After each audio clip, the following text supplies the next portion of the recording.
Bonjour à tous et bienvenue dans ce Morning Bull Live. Nous sommes le 23 août 2022 et on a commencé à se la prendre un petit peu plus sévèrement hier soir. Les choses deviennent un petit peu plus tendancieuses, j'ai envie de dire, et la tension est palpable sur les marchés puisque alors qu'il y a encore une semaine en arrière, on était super confiant, super bullish et rien ne pouvait nous arrêter. Et finalement, si la moyenne mobile des 200 jours nous a arrêtés, et à partir de là, on a été étreint d'un énorme doute et on ne sait plus trop quoi penser de la suite. Donc dans le doute, on vend tout ce qui est croissance, on essaie de se repositionner sur de la value mais sans grande conviction. Et on est en train de se rendre compte qu'il y a 2-3 choses qui vont pas très bien. Et ça commence à nous stresser. Pourtant, c'est pas faute d'en avoir parlé. Et c'est pas faute d'avoir noté le fait qu'il y a quand même pas mal de choses qui ne vont pas très bien. Mais on voulait pas les voir. Maintenant, on commence à les voir. Et ça nous pose un tout petit peu des problèmes.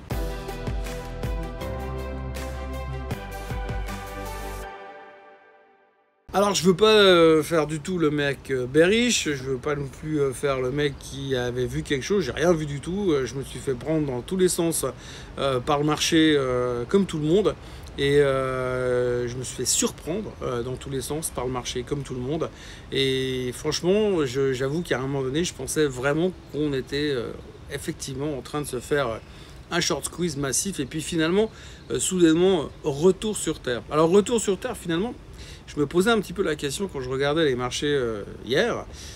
Je me dis mais qu'est-ce qui a réellement changé? Non, parce que si on regarde un petit peu les choses, vous prenez géopolitiquement parlant, il n'y a rien qui a changé. Les Américains sont toujours en train de chercher les Chinois, les Nord-Coréens, les Russes.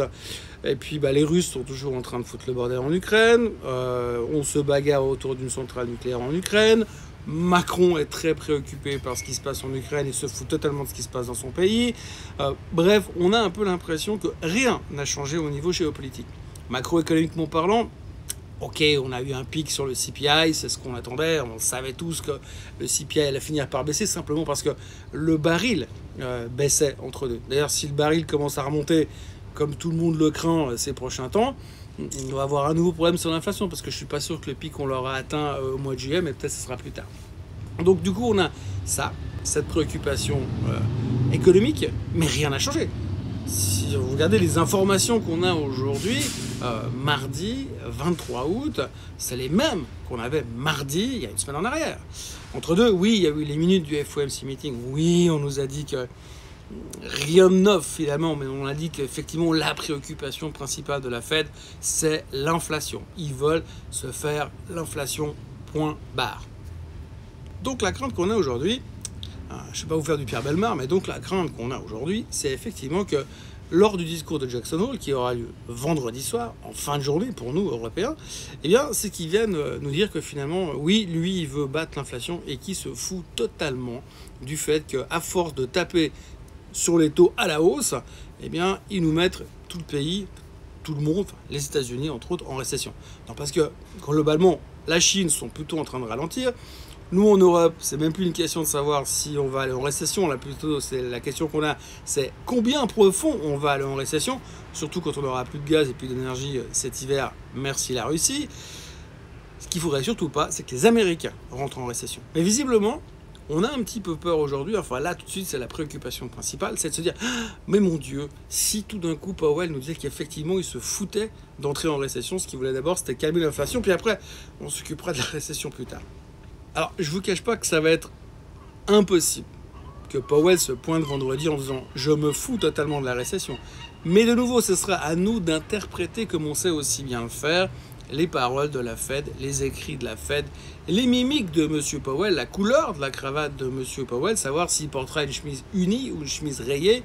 Bref, tout ça nous donneront des indices pour savoir s'il se fout vraiment de l'inflation et si sa préoccupation, c'est uniquement l'inflation. Donc voilà, aujourd'hui, on a la même situation qu'on avait la semaine dernière, simplement à la place de le regarder depuis là-bas, on regarde depuis là-bas. C'est-à-dire que pour l'instant, on a un angle de vue différent. Mais c'est la même chose. C'est la même chose. Le CPI, il est à 8,5%. Aux dernières nouvelles, on ne sait pas trop où est-ce qu'il sera dans un mois. En Europe, ça va pas très bien, voire pas bien du tout. Les tensions géopolitiques sont pareilles, les problèmes de chaîne d'approvisionnement c'est pareil, et les valorisations des titres c'est pas pareil. Ils sont beaucoup montés. Ils sont beaucoup montés ces derniers temps en anticipation d'une amélioration des choses. Donc pour l'instant, c'est pas gagné. C'est pas gagné, cette amélioration. Et on se souvient quand même que pendant toute cette période de résultats qui se termine aujourd'hui, on a quand même eu beaucoup de gens qui sont venus nous dire attention, ça va être compliqué les prochains mois. Et ouais, ça va être compliqué les prochains mois, sauf qu'aujourd'hui, on a anticipé le fait que ça allait aller beaucoup plus vite que prévu. Sauf que pour l'instant, on se dit, et si ça n'allait pas aussi vite que prévu? Et puis, il y a un autre truc, c'est que depuis quelques jours, on a repris nos agendas, et puis on s'est dit, ah, mais attends, voir, on est en août. Et donc, si ma mémoire est bonne, après le mois d'août, on a le mois de septembre. Et après le mois de septembre, on a le mois d'octobre. Et puis après, si on prend nos bouquins d'histoire, on se rend compte que les mois de septembre et les mois d'octobre, c'est jamais des super mois boursiers. À chaque fois, on se prend des volées de bois vert, souvent, et surtout certaines années. Alors effectivement, ceux qui sont là depuis longtemps, ou ceux qui ont lu des bouquins d'histoire financière, on se souviendra qu'en septembre, en octobre, on a les droits au crash, les grands crashs habituels, c'est là. Alors tout d'un coup, on revient, on se dit, ah, mais oui, c'est pas une bonne période. Alors vous avez le c'est pas une bonne période, vous avez le on sait pas ce que Powell va nous faire, mais imaginez qu'il nous lâche. On a le fait et si on rentrait en récession derrière, et puis alors qu'est-ce qui va se passer ensuite par rapport au pétrole? Oui, parce que si le pétrole rebondissait durant la période septembre, octobre, novembre, puisque c'est un petit peu ce qu'on nous prédit quand même dans tous les informations des experts, hein, Morgan Stanley, Goldman Sachs, JP Morgan, tous les grands de ce monde, du monde de la finance, nous disent que le pétrole va remonter. Et quand on regarde leurs arguments, ça fait du sens. Ça fait du sens. Donc qu'est-ce qui va se passer si le pétrole, en plus, remonte au milieu de toute cette complication macroéconomique que nous avons aujourd'hui? Eh bien aujourd'hui, j'en sais rien. Franchement, c'est impossible. On a une vision de toute manière à 15 minutes. On est capable de tourner la veste 3 fois par semaine. Ça, on le sait. Aujourd'hui, la seule chose qu'on regarde finalement, eh bien, c'est quid de l'inflation et quel va être le comportement de M. Powell. Donc tout peut arriver. Du bien comme du mal. Et c'est exactement ce que reflète le marché en ce moment. On est en mode, pas encore panique, mais on a tapé là où il fallait taper techniquement. On se pose des questions qu'on ne se posait pas il y a une semaine, dans un environnement qui est exactement le même, simplement on regarde les choses d'un œil différent. Après, vous avez quasiment aucune nouvelle. C'est assez incroyable. D'ailleurs, si vous regardez aujourd'hui, on se dit, mais tout le monde est en vacances, donc du coup le fait que tout le monde est en vacances, il se passe rien. Alors oui, le CEO d'Adidas a démissionné, Zoom a publié des chiffres pas terribles, mais en plus ils se rendent compte qu'ils n'arrivent pas à faire vendre leur système. Évidemment, plus personne veut faire de la vidéoconférence aujourd'hui, puis plus personne n'a envie de payer pour faire de la vidéoconférence. Donc du coup, Zoom est en problème. Hier soir, Zoom perdait 10%. C'est des petites news comme ça. Est-ce que réellement ça nous intéresse? Non, parce qu'on a toute la big picture derrière. Qu'est-ce qu'il y a d'autre? Ah oui, il y a Palo Alto qui a sorti des résultats corrects. Et puis, il y a le CEO qui s'est montré positif pour l'avenir.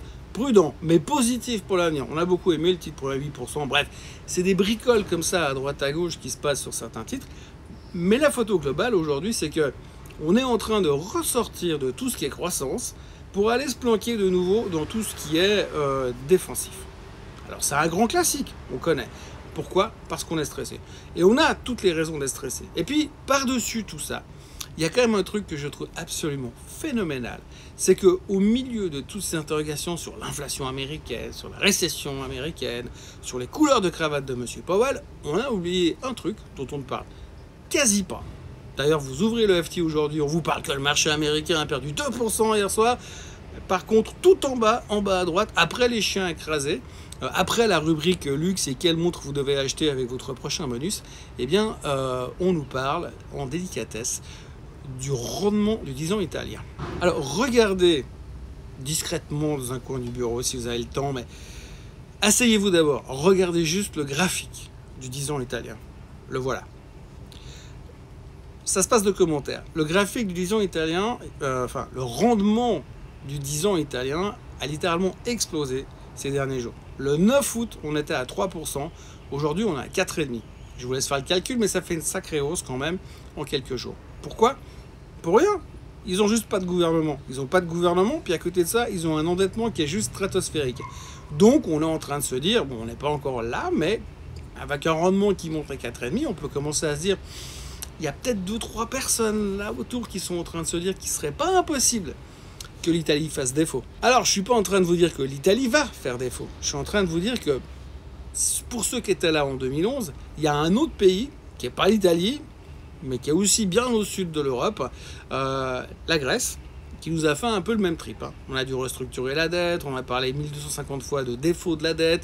À cette époque-là, les rendements sont devenus complètement débiles sur la partie de la dette des pays compliqués, on va dire, un peu plus en délicatesse. L'Italie, l'Espagne, la Grèce évidemment. Et là, ce matin, vous avez le 10 ans, le rendement du 10 ans italien, qui est à 4,5%. Et vous voyez la vitesse à laquelle ça monte. Eh bien, ça pose problème. Alors, on sait que c'est pas nouveau que l'Italie n'ait pas de gouvernement, on sait qu'ils s'en sortent à chaque fois, mais quand même, c'est un nouveau truc en plus qui vient se plugger derrière. Et si vous avez été là dans les marchés financiers en 2011, la volatilité qu'on s'est pris dans les dents pendant cette période-là, si ça revient, je peux vous dire qu'on va aller faire un new low sur le S&P 500 déjà. Et puis en Europe, ça va être la machine à laver en mode essorage. Voilà ce qu'on pouvait dire après une journée, une mauvaise journée sur les indices boursiers européens, sur les indices boursiers américains, où aujourd'hui on est repassé un petit peu en territoire des ours. Je vous disais l'autre jour qu'on étions encore techniquement en territoire des ours et qu'un ours ça court très vite et qui pouvait largement nous rattraper. Et ben voilà, j'ai l'impression que les ours sont en train de nous rattraper pour l'instant. Alors on espère qu'on va réussir à inverser la tendance. Tout est encore possible. Sauf qu'il n'y a pas grand-chose comme information qui vont nous sauver les fesses d'ici le discours de vendredi, le discours de M. Powell. Donc, prudence et mère de sûreté pour l'instant. Rappelez-vous qu'à la course, ça sert à rien d'essayer d'aller plus vite qu'un grizzly. Ça va plus vite que vous, de toute manière, à moins que vous soyez à Usain Bolt, et je suis même pas sûr. Et donc, mis à part ça, soyez prudents, parce qu'il y a quand même pas mal de choses qui sont en train de continuer à se pointer à l'horizon. Rien n'a changé, rassurez-vous. Rien n'a changé. C'est le même merdier qu'il y a 10 jours en arrière, économiquement parlant, etc. Mais aujourd'hui, on le regarde d'un angle différent. Et c'est ce qui pose un petit peu de stress au marché. Donc, peu d'informations, beaucoup de stress et beaucoup d'interrogations pour la semaine qui se termine. Voilà, en ce qui me concerne, c'est tout pour aujourd'hui. Je ne serai pas là demain. Il n'y aura pas de Morning Bull Live demain parce qu'en fait, j'ai fini les vacances, là je remonte demain et donc je dois retourner à la maison et que je pourrais pas tout faire en même temps malheureusement. Donc pas de vidéo Morning Bull Live demain, mais par contre jeudi on se retrouve depuis mon studio comme d'habitude pour un nouveau Morning Bull Live et puis on reparlera de tout ça et on va voir ce qu'on a digéré pendant ces 48 prochaines heures. Passez une excellente journée. N'oubliez pas de vous abonner quand même à la chaîne Swissquote en français, parce que c'est pas parce que je prends un jour de congé que je serai plus là après.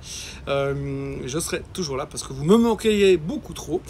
Donc n'oubliez pas de vous abonner à cette chaîne, likez cette vidéo et puis on se voit jeudi. Allez, profitez bien, belle journée. Bye bye.